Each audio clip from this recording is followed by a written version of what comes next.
Hi friends, welcome to mini சமையல். இன்றைக்கி நம்ம சேனலில் சூப்பரான டேஸ்ட்டில் முட்டை பப்ஸ் நல்லா மொறுன்னு கிறிஸ்பியாக வீட்டிலே எப்படி செய்கிறதுன்னு தான் பார்க்க போகிறோம். இதை சிம்பிளான மெத்தடில் ரொம்பவே ஈஸியாக செய்யலாம். அது மட்டும் இல்லை, ஸ்கூல் விட்டு வர்ற குழந்தைங்களுக்கு ஈவினிங் டீ டைம் ஸ்நாக்ஸாக கூட நீங்கள் இதை செஞ்சு கொடுக்கலாம். அவங்களும் ரொம்பவே ஆசையாக விரும்பி சாப்பிடுவாங்க. இந்த வீடியோ முழுசையும் ஸ்கிப் பண்ணாமல் பாருங்கள். இப்போ இதை எப்படி செய்யலாங்கிறத வீடியோக்குள்ளே பார்க்கலாமா? இதை செய்கிறதுக்கு ஸ்டவ்வில் ஒரு பாத்திரத்தை எடுத்து வச்சு ஒரு 3லேருந்து 4 ஸ்பூன் அளவுக்கு எண்ணெய் சேர்த்துக்கங்க. எண்ணெய் நல்லா சூடானதுமே 1/2 ஸ்பூன் அளவுக்கு சோம்பு சேர்த்து நல்லா பொரிய விட்டுக்கோங்க. சோம்பு நல்லா முழுமையாக பொரிஞ்சு வந்ததுமே 2 பெரிய வெங்காயத்தை நல்லா நீளமாக இந்த மாதிரி பொடி பொடியாக கட் பண்ணிவிட்டு சேர்த்துக்கோங்க. கூடவே 2 பச்சை மிளகாயையும் சின்ன சின்னதாக கட் பண்ணிவிட்டு சேர்த்துக்கலாம். இப்போ இந்த வெங்காயத்தை வதக்கி விட்டுக்கலாம். வெங்காயம் நல்லா கலர் மாதிரி வரணும், அது வரைக்கும் நம்ம வதக்கி விட்டுக்கலாம். வெங்காயம் நல்லா வதங்கி இந்த அளவுக்கு கலர் மாதிரி வந்ததும் 1/2 ஸ்பூன் இஞ்சி பூண்டு விழுது சேர்த்து அதோட பச்சை வாசனை போக நல்லா ஒரு முறை வதக்கிக்கலாம். இப்போ இது கூட 2 சின்ன தக்காளியை நல்லா சின்ன சின்னதாக இந்த மாதிரி கட் பண்ணிட்டு சேர்த்துக்கோங்க. கூடவே கொஞ்சம் கல் உப்பும் சேர்த்து வதக்கிக்கலாம். கல் உப்பு சேர்த்து வதக்கும் போது தக்காளி சட்டுன்னு கொஞ்சம் நேரத்தில் பார்த்தீங்கன்னா நல்லா சாஃப்டாக வதங்கி வந்துடும். பாருங்கள், இப்போ தக்காளி நல்லா சாஃப்டாக இந்த அளவுக்கு வதங்கி வந்துருச்சு. இப்போ இது கூட ஒரு உருளைக்கிழங்க வேக வச்சு நல்லா தோலெல்லாம் நீக்கிட்டு இந்த மாதிரி கட் பண்ணிவிட்டு சேர்த்துக்கோங்க. இது கூடவே 1/2 கப் அளவுக்கு பச்சை பட்டாணி சேர்த்துக்கோங்க. இப்போ இந்த உருளைக்கிழங்கு பட்டாணி ரெண்டையும் ஒரு முறை நல்லா வதக்கிட்டு இதில் மசாலா சேர்த்துக்கலாம். 1 ஸ்பூன் மிளகாய்த்தூள், 1/2 ஸ்பூன் கரம் மசாலா, 1/4 ஸ்பூன் சீரகத்தூள், தேவையான அளவு கொஞ்சமாக மஞ்சத்தூள், அப்புறமா கொஞ்சம் உப்பு, இதெல்லாம் சேர்த்துட்டு நல்லா ஒரு முறை வதக்கி விட்டுக்கலாம். இப்போ ஒரு 4 முட்டையை நான் 4 பீஸாக இந்த மாதிரி கட் பண்ணிவிட்டு சேர்த்துருக்கேன். இப்போ இந்த மசாலா கூட சேர்த்து இதையும் நல்லா கலந்து விட்டுக்கலாம். நான் இப்போ இதில் முட்டை சேர்த்துருக்கேன். முட்டை சேர்க்காமல் நீங்கள் வெஜிடபிளாக செய்கிறதா கூட வெறும் உருளைக்கிழங்கு பட்டாணி கேரட் இதை வச்சு கூட நீங்கள் செய்யலாம். கடைசியாக வாசனைக்காக கொஞ்சம் கொத்தமல்லி தலையையும் கட் பண்ணிவிட்டு சேர்த்து கலந்து விட்டுக்குங்க. அவ்வளோதான், நம்ம இப்போ பப்ஸுக்குள்ளே வைக்கிற ஸ்டஃபிங் நம்ம ரெடி பண்ணியாச்சு. அவ்வளோதான், இதை அப்படியே பொழுதைக்கு உரமாக எடுத்து வச்சுட்டு இப்போ நம்ம மாவை பிசைஞ்சு எடுத்துக்கலாம். அதுக்கு இப்போது 1/2 கப் அளவுக்கு நான் மைதா மாவு சேர்த்துக்கிறேன். மைதா மாவுக்கு பதிலாக நீங்கள் கோதுமை மாவு சேர்த்து செய்கிறத கூட செய்யலாம். ஆனால் கடைகளில் கிடைக்கக்கூடிய அந்த பப்ஸோட டேஸ்ட்டு அப்படியே கிடைக்கணும்னா மைதா மாவு சேர்த்துக்கோங்க. தேவையான அளவு கொஞ்சம் உப்பு சேர்த்துக்கோங்க. கூடவே 1/2 ஸ்பூன் அளவுக்கு நெய் சேர்த்துக்கலாம். நெய் இல்லைன்னா நீங்கள் 1/2 ஸ்பூன் அளவுக்கு ஆயில் கூட சேர்த்துக்கலாம். இப்போ நம்ம சேர்த்துருக்க உப்பு நெய் ரெண்டையும் மாவோடு சேர்த்து நல்லா ஒரு முறை கலந்து விட்டுக்கலாம். இந்த அளவுக்கு மாவை நல்லா கலந்து விட்ட பிறகு கொஞ்சம் கொஞ்சமாக தண்ணி சேர்த்து நம்ம இந்த மாவை சப்பாத்தி மாவு பதத்துக்கு சாஃப்டாக பசைஞ்சு எடுத்துக்கணும். பாருங்கள், இப்போ மாவு பசைஞ்சு எடுத்தாச்சு. நல்லா சாஃப்டாக இந்த அளவுக்கு இருக்கணும். அவ்வளோதான், இப்போ மாவை ரெடி பண்ணிட்டோம். அடுத்ததான் சப்பாத்தி கல்லை நம்ம தேய்ச்சி எடுத்துக்கலாம்.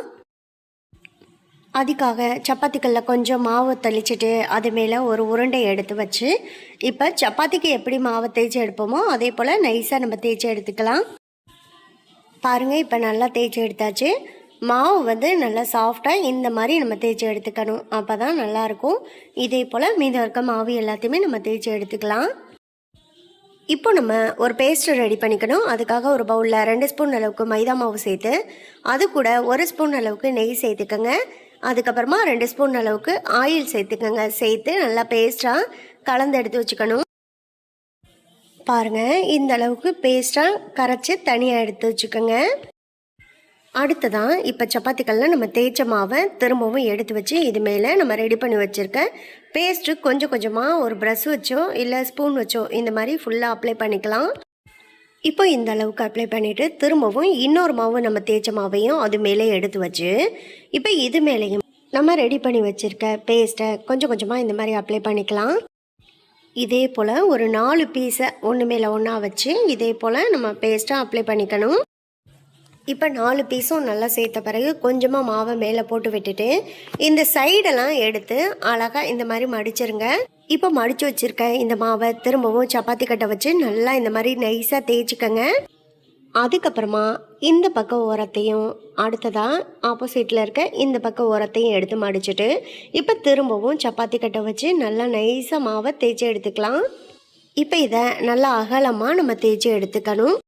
இந்த மாதிரி நம்ம மாவை ஒன்று மேலே ஒன்றா வச்சு தேய்ச்சி நல்லா இந்த மாதிரி எடுக்கும்போது இந்த கடைகளில் கிடைக்கக்கூடிய பப்ஸில் பார்த்திங்கன்னா லேயர் லேயராக சாப்பிட்றதுக்கு நல்லா மொறுன்னு கிறிஸ்பியாக இருக்கும்.